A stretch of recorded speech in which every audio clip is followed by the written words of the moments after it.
여러분 안녕하십니까? 이태원 참사 애도 기간이 끝나고 7일날 어제부터 국회 시간으로 돌아왔군요. 국회 행안위에서 여야가 함께 질의하는 모습 여러분들께서는 어떻게 보셨습니까? 대통령께서도 이날, 그러니까 이게 같은 날이 되는가요? 국가안전시스템점검회의에서 경찰청장을 앞에 앉혀놓고 질책하시더라고요. 아니 어떻게 이런 일이 발생할 수 있냐고, 경찰이 112 신고를 받고도 손 놓고 있다니, 그러면서 우리 경찰이 그런 엉터리 경찰이 아니다, 정보 역량도 뛰어나고 왜 4시간 동안 물끄러미 쳐다만 보고 있었냐고. 근데 국회에서는 야당은 주로 이상민 장관을 공격하고 여당은 은근히 그걸 방어하는 듯한 차원에서인지는 모르겠지만 주로 그 용산경찰서장에 그 뒷짐지고 가는, 또 그리고 어느 식당에서 사고가 발생한 그 시간에도 대현이 먹던 밥을 다 먹고 있는 그 부분 동영상까지 틀어가면서 세상에 이런 경찰서장이 어디 있느냐고 공격합니다마는, 이 논리대로라면 일선 경찰들은 엉터리가 아닌데 그 경찰들의 우두머리 되는 자들, 이를테면 서장이나 또는 청장이나 여기까지예요. 그 청장 위에 있는 행안부 장관은 아마 윤석열 대통령께서 우리 경찰이 그런 엉터리 경찰이 아니다는 그 주장 속에 포함되는 것이겠죠. 그러니까 다시 말씀드리자면, 어쨌든 이번 참사에서 그걸 미리 방비하지 못하고 또 초동 대응에도 실패하고 또 사고가 발생한 뒤에도 여기저기에서 보여준 그 용산경찰서장 같은 이런 간부들만 엉터리고, 그 일선에서 목이 터지도록 뛰어다녔던 말단 경찰들과 그리고 가장 높은 직위에 있는 행안부 장관이나 또는 그 행안부 직할 경찰국장이나 이런 사람들은 모두 엉터리가 아니란 소리 아닙니까? 이것 하나만을 가지고도 우리는 뭘 알 수 있느냐면, 윤석열 대통령은 지금도 정치는 아니구나, 그냥 어쩌다가 검찰이 대통령이 되어서 검찰식으로 이 나라를 다스리고 있는 것이라고 밖에 볼 수 없는 그 근거로 윤석열 대통령은 그 시스템 점검회의 때 또 이렇게도 말씀하시잖아요. 한 점의 의혹도 남기지 않고 모조리 잘 수사를 해서 책임질 사람에게 책임을 묻겠다. 여러분들 보시기에는 이 책임이라는 두사 속에 아직도 정치인이 되시기에는 영 멀어 보이는 검찰 대통령이 시사하고 있는 그 책임은 법적인, 형사적인 외에도 또 정치적인 모종의 정리를 위해서 함께 공유되어 있는 이 참사와 관련한 모든 관련자들의 연대 책임 같은 것도 함께 포함되어 있다고 보여지십니까? 저는 어쩐지 아닐 것 같은데요. 다시 말씀드리지만 윤석열 대통령이 머릿속에 근본적으로 행안부 장관 이상민이 책임져야 할 것은 아무것도 없다는 그런 배짱이 잔뜩 도사리고 있어 보입니다. 그래서 아무래도 제가 보기에는 윤석열 대통령 절대로 행안부 장관 이상민만은 경질하지 않을 것 같습니다.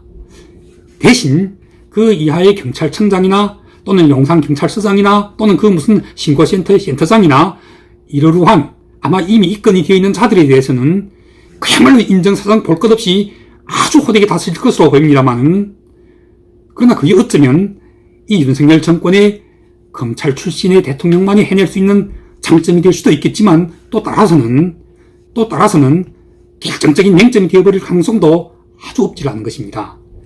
왜냐하면 이번 이 참사를 기회로 지난 박근혜 정권 당시 세월호의 재미를, 이걸 재미라고 표현하면 안 되겠죠?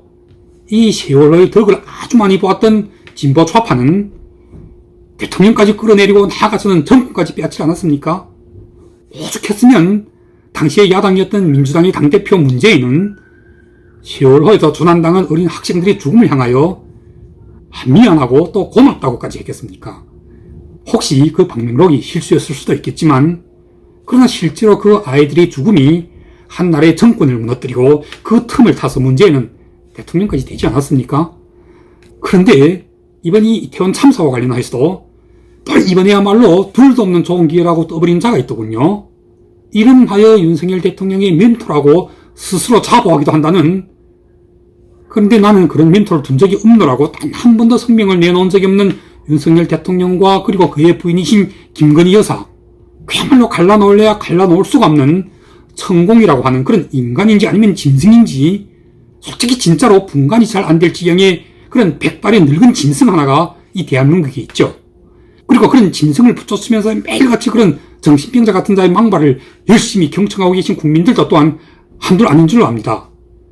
이번 이태원에서 그 아이들이 참 잘 죽었다. 그 죽음이 절대 헛되지 않고 보람되게 하려면 이번 기회를 잘 활용해야 한다는 이런 주장을 펴고 있는 이런 정신병자 같은 스스로 대통령이 멘토를 차차고 다니는 자에 대해서 정부와 여당이 모두 침묵하고 외면하고 있는 점도 정말 한심할 정도로 이해 불가죠.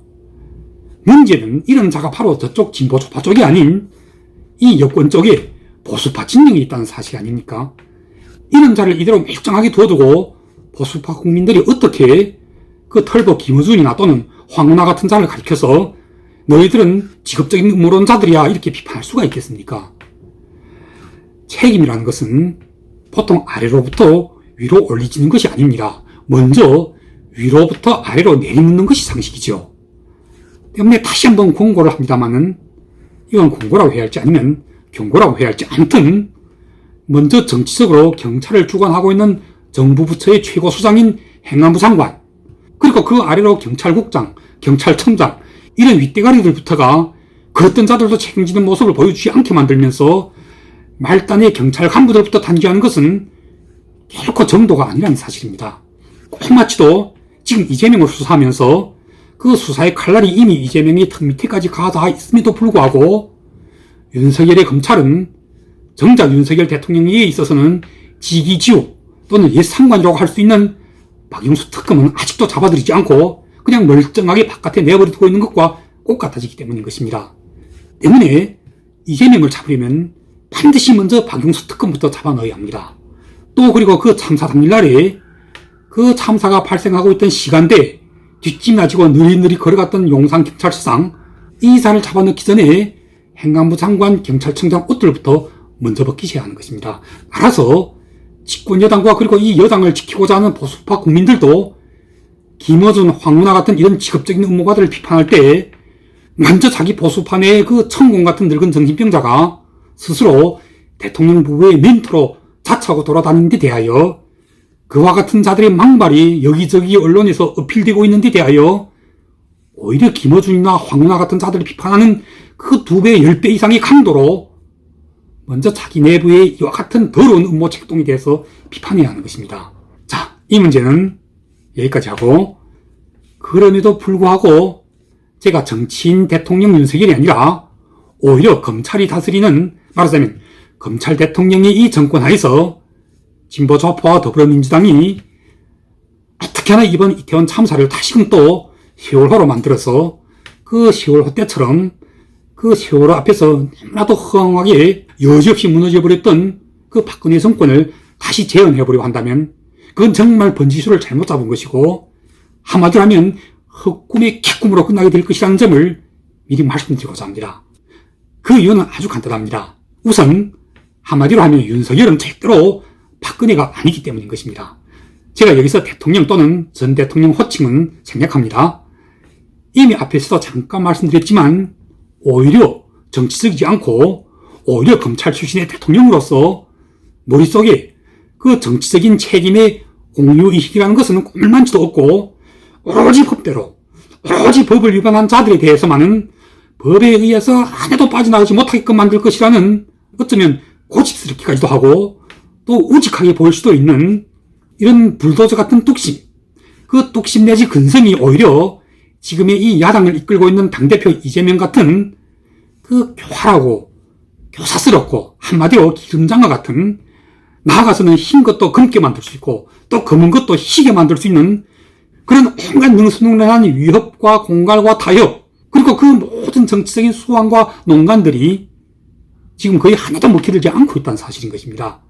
때문에 대한민국의 진보 좌파 그리고 더불어민주당은 이번 이태원 참사와 관련해서도 그들 자신이 그토록이나 꿈꾸고 있을 세월호 같은 그런 호기는 절대로 다시 찾아올 수 없다는 데 대해서 첫째는 지극히나 정치적이지 않은 검찰 대통령을 만난 탓이라는 그 불행보다는 먼저 이런 검찰 대통령에게 잘못 걸려든 당신의 야당의 당대표인 이재명 본인이 스스로 자초한 꼴이 아주 크다는 점을 원망해야 할 것입니다.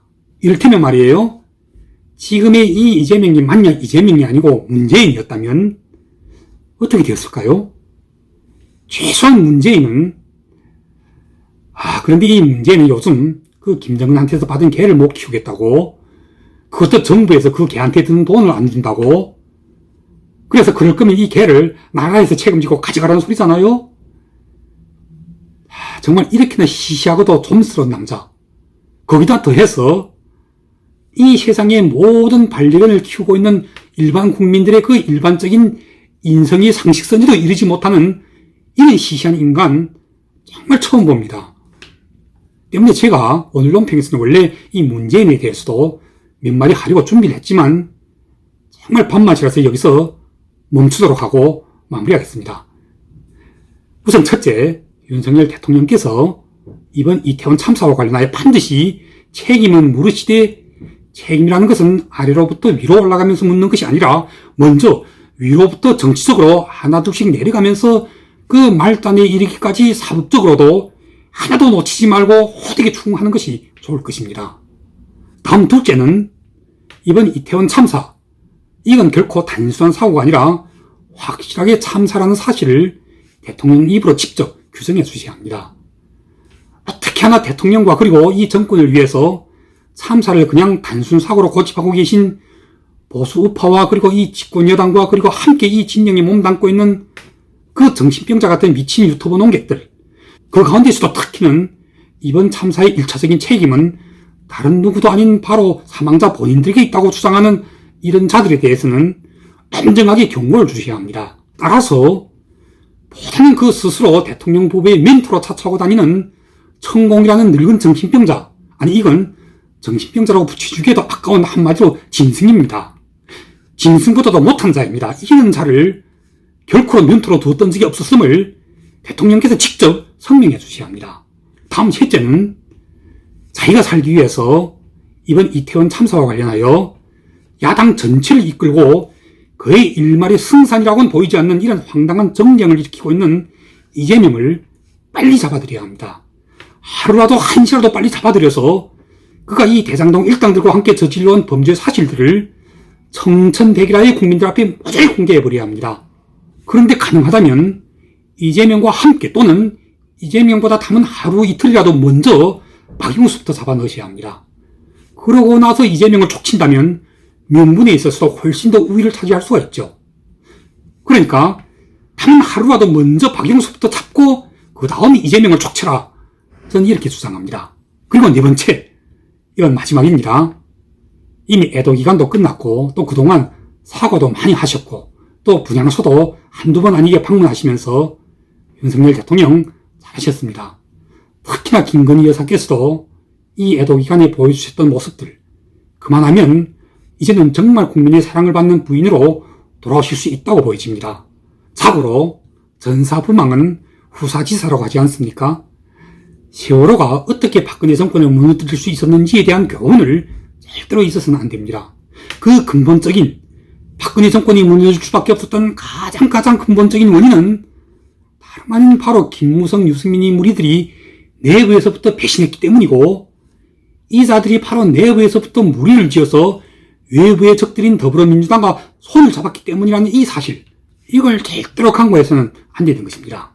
바로 그 내부의 적들, 일명 배신자라고 불리고 있는 자들 가운데는 오늘의 정진석도 그리고 장제원도 권성동도 모두 함께 들어있었다는 사실, 그리고 그 앞장에서 지금도 열심히 바른말로 진보 좌파들로부터 대대적인 열광을 받고 있는 유승민이 아직도 멀쩡하게 잘 활약하고 있다는 사실, 이걸 절대로 함부로 우습게 간주하고 있어서는 절대로 안 됩니다. 외부의 적인 이재명을 하루라도 한시라도 빨리 그 범한 죄의 형량에 따라서 아주 신속하게 감방으로 보내드리는 것 못지않게 지금 내부에서 준동하고 있는 이 집권여당 내 배신자들에 대해서도 빨리 소탕해버리셔야 합니다. 그러지 않고 다시 또 그 성상납 당대표 이준석 하나를 처리하지 못해서 쩔쩔매었던 그 행태대로 이번에도 유승민과 그리고 지금 이 당이 외곽에서 매일같이 언론에 나와 당과 정부를 헐뜯고 있는 이름하여 보수라는 자들, 그리고 멀쩡하게 이 당의 당원이라는 자들, 이하면 장성철, 김재섭, 천하람, 신인규 같은 자들과 또 이 자들이 긁어모은 이른바 국바시라고 하는 자들, 이런 자들의 준동 내지 그 종파주의에 대해서 빨리 조차하지 않고 질질 시간을 끌다가는 다시금 또 이준석이 난이 발생하지 말라는 보장이 없는 것입니다. 항상 멸망했던 국가나 조직을 보면 그 적은 언제나 내부에 있었습니다. 내부의 자체 요인에 의해서 바깥의 적은 이겼으면서도 내부의 풍기로 멸망하게 되는 것입니다. 세계 최초 최강의 문명을 자랑하던 로마가 그렇게 붕괴됐던 것 아닙니까? 중국의 진나라로부터 청나라에 이르기까지 그 수천 년 동안의 역사를 통틀어 모든 왕조들의 멸망도 어느 것 하나라도 내부에서부터 붕괴되지 않았던 것이 없으니까요. 따라서 이 나라 또한 마찬가지 아닙니까? 전설의 호동왕자와 낙랑공주에 이어서 백제와 후백제 그리고 고구려의 영계소문 또 그리고 조선조의 당쟁 그 당쟁으로 이어지는 그 이후에 정유재란, 정묘호란, 병자호란 그리고 2000년대에 들어와서는 다시 또 한번 집권여당 내부의 배신자들에 의해 탄핵으로까지 이어졌던 박근혜 정권에 이르기까지 이렇게나 그 많고도 많은 교훈들을 들여다보면서도 이 보수파 집권여당 내부에서 민주주의라는 탈을 쓰고 바른말이라는 스피커를 입에 대고 한창 준동 중인 그 이준석의 국바시 무리들과 지금 함께 반역을 꿈꾸고 있는 유승민에 대해서 이대로 방기했다가는 결국 가서는 외부의 가장 큰 적인 이재명을 잡아놓고도 오히려 내부의 가장 큰 적에게 뒤통수를 얻어맞고 쓰러지는 일이 발생하지 말라는 법이 없는 것입니다. 이 점을 윤석열 대통령은 물론이시고 대통령을 지키고자 하는 보수파의 국민들이라면 그리고 이 집권여당의 당원들이라면 반드시 명기하셔야 할 것입니다. 그럼 오늘 방송은 여기까지 하겠습니다. 다시 또 아주 빠른 시간에 찾아뵙도록 하겠습니다. 감사합니다.